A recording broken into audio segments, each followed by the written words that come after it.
सबसे पहला चातक। श्रोता कैसा होना चाहिए? चातक जैसा। चातक पक्षी का क्या स्वरूप होता है? हिमालय में रहता है चातक पक्षी, और जब वो सुबह सुबह सूर्योदय होने वाला होता है उससे पहले चिल्लाता है, प्यासा हूं, प्यासा हूं, प्यासा हूं। अगर गौर से सुनोगे तो ऐसे ही सुनने में आएगा कि वो बोल रहा है प्यासा हूं। तो जब सुबह सुबह वो जोर जोर से चिल्लाता है प्यासा हूं, प्यासा हूं, प्यासा हूं, तब बाकी के पशु पक्षी उसको डांटते हैं, बोले कि क्या तू सुबह सुबह चिल्लाता है प्यासा हूं, प्यासा हूं? इतनी नदियां बह रही हैं, पोखर तालाब भरे पड़े, पी ले पानी, क्यों नहीं पीता? बोले नहीं, मैं इसका प्यासा नहीं हूं। तो किसका प्यासा है? बोले काली काली मेघमालाएं आएंगी, स्वाति का जल जब पहली वर्षा होगी ऋतु की, उसकी जो पहली बूंद आएगी, उस पहली बूंद को जीभ पर लेने के लिए प्यासा हूं, उसका प्यासा। ऐसा प्रेमी होता है स्वाति के जल का चातक पक्षी।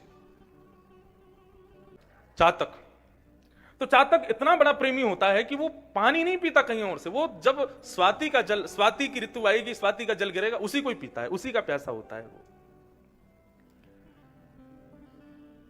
श्री डोंगरे जी महाराज अपनी कथा में, प्रवचन में कहते थे कि चातक पक्षी को एक बार एक भेलिये ने बाण मार दिया।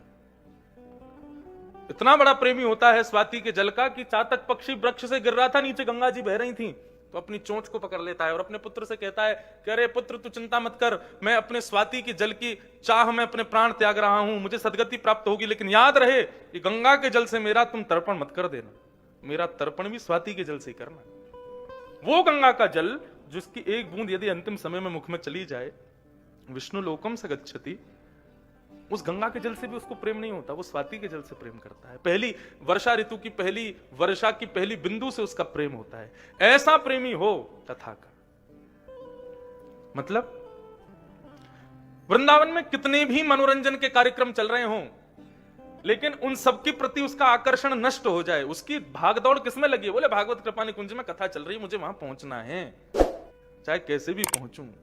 ये है श्रोता का प्रथम लक्षण। कौन? चातक।